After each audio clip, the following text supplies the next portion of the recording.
So this is a vibration motor. What it does is create vibrations. You want to hear what it sounds like?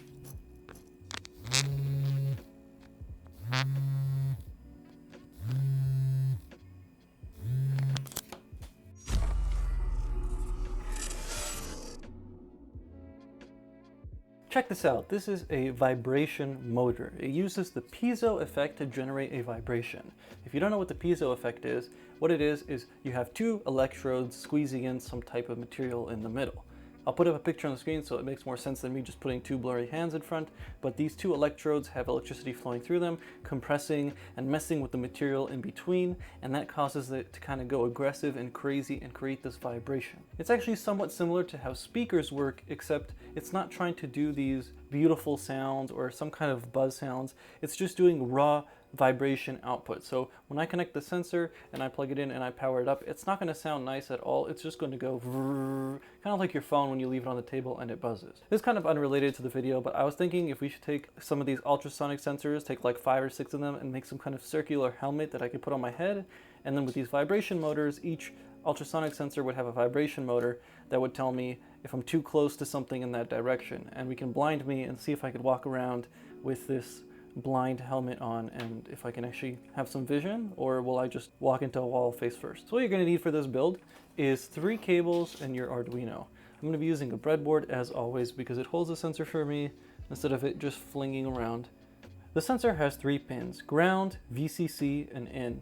Ground always stands for ground, VCC stands for 5-volt power in this case, and then the next one is going to be our input pin, which is where we're going to trigger this sensor.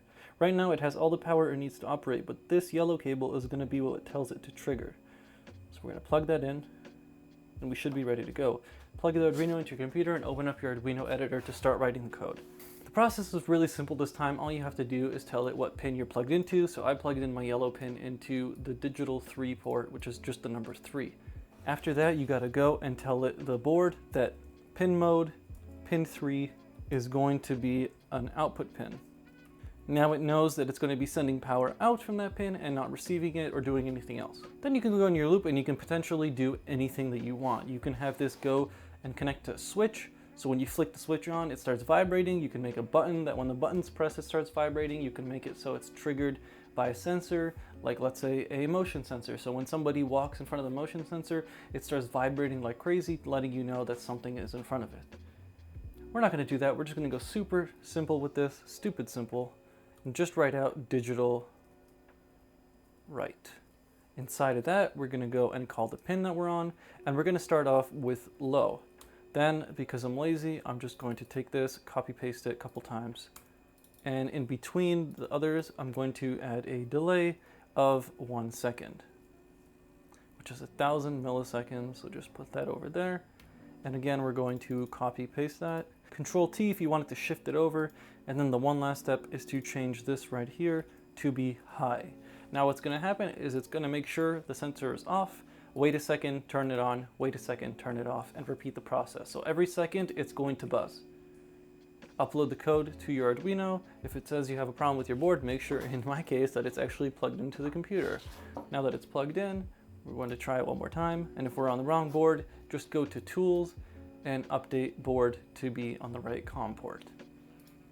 I can feel it vibrating on the table, but I don't know if you guys will actually be able to hear it. So I'm going to take the mic off of my shirt and put a metal spoon or a plastic spoon on the sensor so that you guys can hear it buzzing.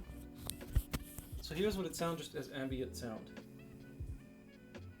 I'm sure you guys can't hear that, so we're going to take this plastic spoon right here and just place it on top, and now you can actually hear the vibrations.